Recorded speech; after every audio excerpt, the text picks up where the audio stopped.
Hey, I'd like to welcome you to another episode of Mission Matters. My name is Adam Torres, and if you'd like to apply to be a guest in the show, just head on over to missionmatters.com and click on Be Our Guest to apply. All right, so today we have Callum Lang on the line. He's founder of the Veblen Director Program. Callum, welcome to the show. Thanks, Adam. Looking forward to it. All right. So you were referred over to us from Cameron, and who was part of the program, and we're going to get into the Veblen Director Program, and he was on his path, and I know up to this point, I know he has secured some board seats, so pretty exciting stuff, and want to get more into the program and really like what it entails, like who it's right for, that kind of thing, and also what people that participate can expect. But just to get us kicked off here, like in terms, I see the term founder here. Were you always an entrepreneur? Like, how did all that begin for you? Always been an entrepreneur. So I kind of grew up in a fairly poor neighborhood. So constantly just kind of hustling. And I think my first business was washing cars in the local neighborhood, and then graduated to selling ice cream to local restaurants and bars and things. So yeah, I've always been doing that. My first grown-up job was, or first grown-up company was a recruitment company selling IP engineers to telcos at the height of the dot-com boom, which was sort of late 90s. I was still early 20s at the time. Yeah. And that was very much a case of right place, right time. I thought I was very, very clever until the bubble burst. And then I discovered I wasn't nearly as clever as I thought I was. But yeah, by then I was hooked. Man, that's one of those life lessons right there. Hey, it is what it is, as they say. Yeah. So you're progressing through, you're always an entrepreneur. Your overhead was much lower when you were washing cars. I was talking to somebody about that the other day. I was like, man, when I was a little kid and I didn't have any employees, my pockets were fat. Like, I'm like all this overhead and stuff it gets you. I was like the good old days. They're dying laughing. They just bought like a Christmas tree farm of all things, and we're talking about the numbers and what that looks like. So we're going through it, and I'm like, man, all this other stuff going back in time. But so now you're progressing. You're an entrepreneur. You're getting more serious. You had your success.com bubble happens. What happens next? Where do you go next? Yeah, so basically from there, I just kept starting building businesses. I moved out to Asia. So when I was doing the dot-com space, I was kind of looking at the big macro trends, and obviously tech was a huge one that I'd made a bet on. One of the other ones that really stuck out to me was the largest transfer of wealth in history was going from west to east. So as a young entrepreneur, kind of made more sense to be on the receiving end of that equation. So I moved out to Asia, and I've been in Asia for the last 20 plus years, 24 years or something. And I've just building numerous businesses. And then about 10 years ago with my business partner, we started grouping companies together and taking them public. And so with various public holding companies around the world, and we find, not in the tech space, but in the sort of the old economy, the small businesses that actually make up 50% of the world's GDP. We find those companies, but where the founder still wants to keep control. So we put them into a public holdco, but we leave the founder in control. So it's their brand, it's their hiring and firing, it's their culture. But now when they go and pitch for business, they're a global PLC, so they can win much bigger contracts. It comes to competing for talent. It's not really a level playing field, small businesses against big corporates. But now if you're part of a group of companies in a PLC, you've got sister companies, you've got stock options, you can suddenly kind of level the playing field. So we've been doing that for about 10 years. I like to think we've made every possible mistake along the way, several times, but having a lot of success with that. And it was kind of during that process that we've taken 100 plus companies public over the last 8 or 9 years. And just by nature of doing that, I ended up sitting on a lot of boards. And boards were always kind of like a mystery to me. I remember as an employee in a big company, everything grinds to a halt once a quarter because there's a board meeting, and everyone's running around, I've got to get everything ready for the board. And they're kind of like these mythical creatures that fly in and have a board meeting and espouse wisdom and ruin all your plans and then fly off again. And then I started sitting on boards, and not only did I find it slightly underwhelming, I realized that there was quite a few people that were on boards for the wrong reasons. It was all about their kind of Mm. personal wealth rather than actually helping stakeholders. And there was a lot of very, very talented people that weren't getting board seats because they were the wrong gender, they didn't look the right way, they hadn't gone to the right schools, they weren't well connected. It really was very evident what a small club it is. And as an entrepreneur, kind of seeing talent overlooked is always frustrating. And so I learned a few hacks and tricks about how you can get into board seats and get that valuable board experience, because no one will hire you on a board unless you've got board experience. So it's right back to the beginning of your career again, when you can't get a job because you haven't got work experience, and you can't get work experience because they won't give you a job. You kind of have that at the other end of the equation with boards as well. So I set up the Veblen Direct program nearly 2 years ago, and it was really kind of to help women, minorities, first timers to get onto the bottom of the board ladder, and then you can escalate very, very quickly. And I think in the last year, more than 200 members have got more than 300 board seats. Wow. So it's it's really, really impressive. And obviously I'm not going to lie, that's an incredibly valuable network for me to have people like Cameron that are sitting on awesome boards. And it's just really exciting. And I think also, because I come from an entrepreneurial background, a lot of our clients are executives and managers that sort of want to go up this career path. But I'm also a huge believer that entrepreneurs, not only should they be sitting on somebody else's board, but every entrepreneur should have their own board, even just if it's a board of advisors. Even if you're just at the ideation stage, you haven't even sold your first product, get a board of advisors around you. It doesn't need to cost you anything, but it's so important to have people to bounce ideas off. And then I think every entrepreneur should sit on another board. And whenever I say this, entrepreneurs always kind of say, well, look, I'm already doing 24 hours a day. Right. Business. How can I think about somebody else's company?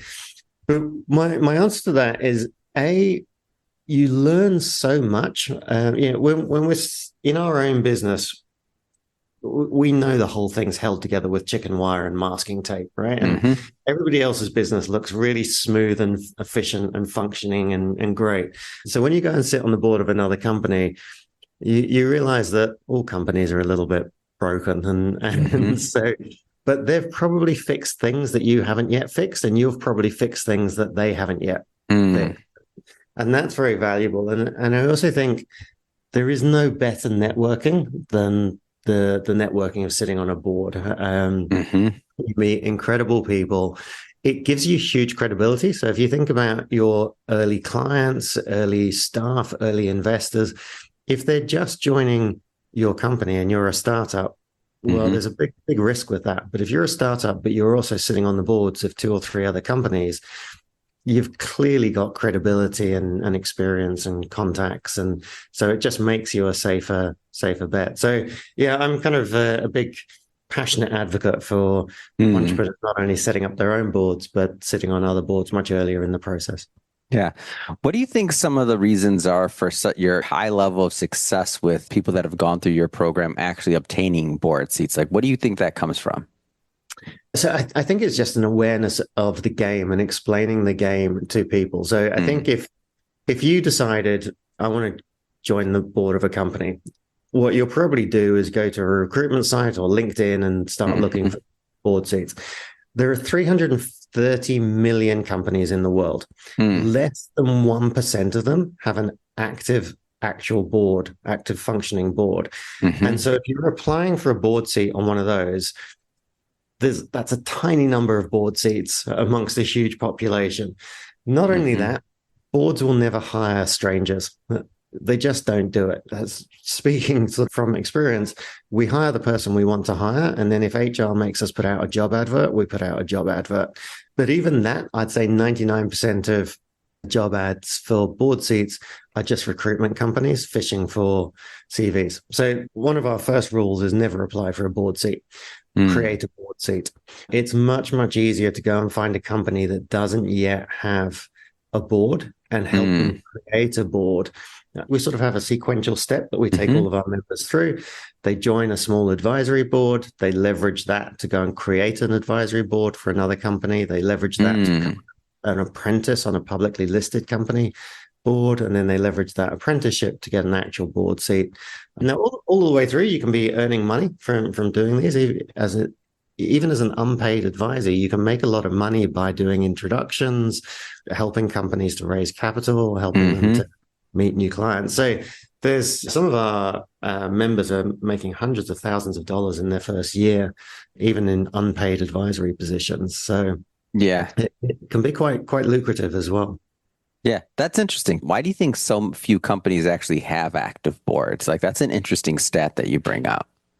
Yeah, look, I kind of stumbled upon it as a young entrepreneur. I didn't even have the terminology to call it an advisory board. What I used to do was just find more experienced entrepreneurs than me, take them out drunk and try and learn their secrets. The good old fashioned way. I got you. Yeah. So now we call that an advisory board, and it looks much better on LinkedIn. Yes. There's an element of truth to all that. But no, for sure. Go ahead. Look, I think a lot of us tend to think a board is something that you do when you're much, much bigger, and it's going to be expensive, and you've got people holding you back in some way or constraining you, and that's not what a board should be, especially in the early stages.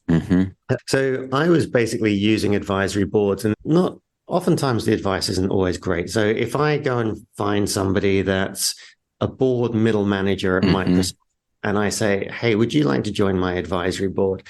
Now, for a board middle manager at Microsoft, that's great, because all of them dream of being entrepreneurs, but they haven't made the leap yet. So they can live vicariously for you. They're more than happy to do it for free. Plus, they get to meet your other advisors as well.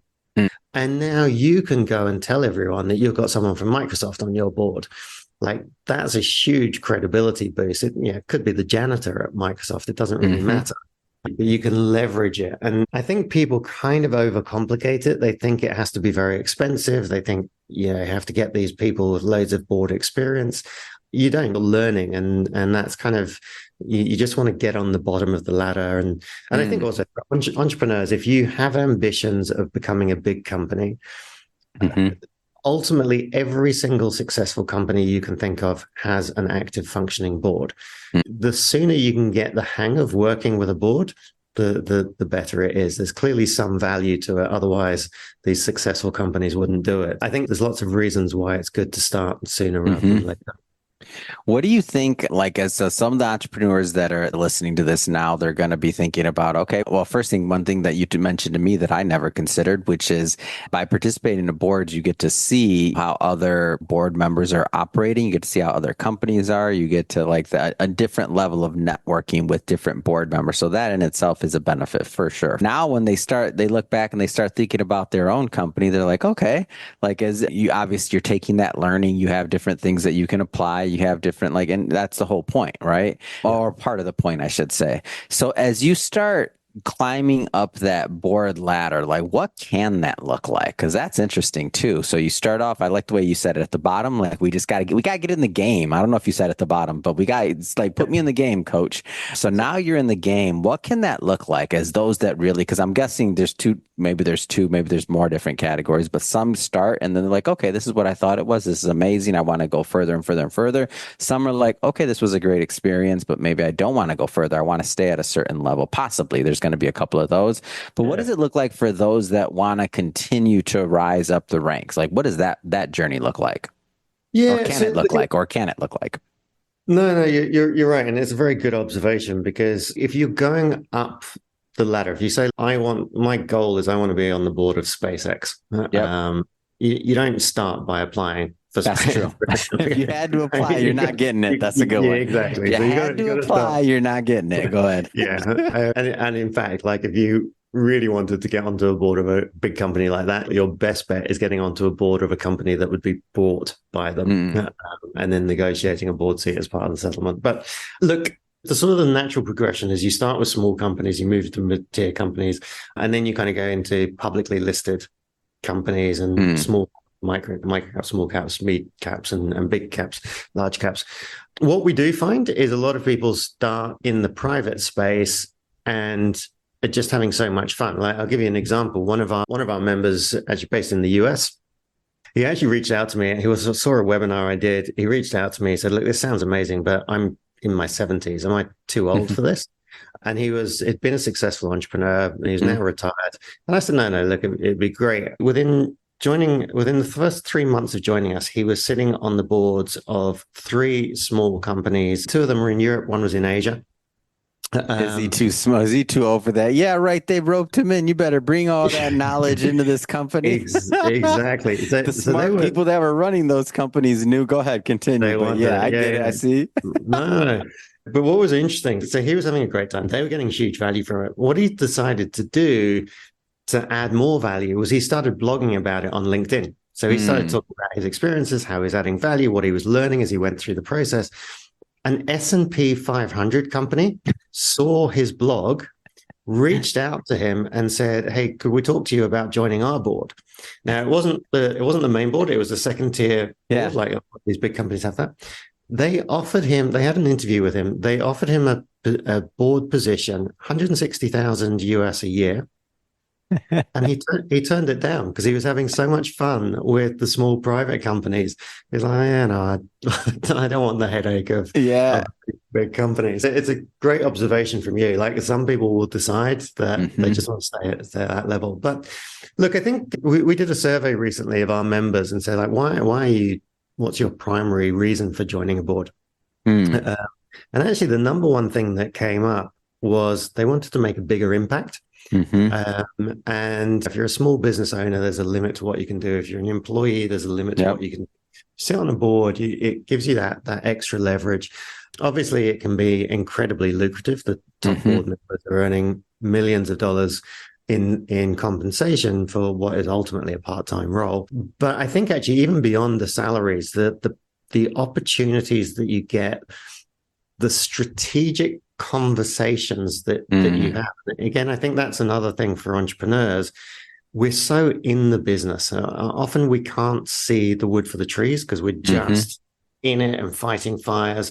And when you force yourself to come out of that environment, sit on a board of another company where you're not allowed, like as a director, you're not supposed to go in and fiddle with it. It's noses in, fingers out, as the expression that we use. You have to think strategically about somebody else's business. And when you do that, it kind of forces you to put on a different pair of glasses, see the world in a different way.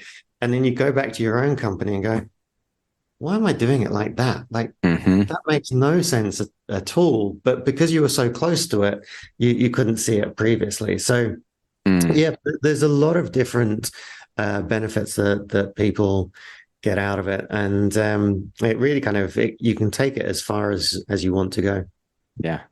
Well, Callum, this has been a lot of fun having you on the show today and getting to know more about Veblen Director Program and why you started it and really how you're helping companies out there and get board members and also and having people become board members themselves. So a lot of different like benefits here. And you're right, that is an insane network you have, which is amazing. And that being said, for the people that are listening or watching this, if they want to learn more because they maybe want to put their hat in the ring for their first board seat or try to start figuring this out and get more in the weeds on this, how do people get more information? How do they connect?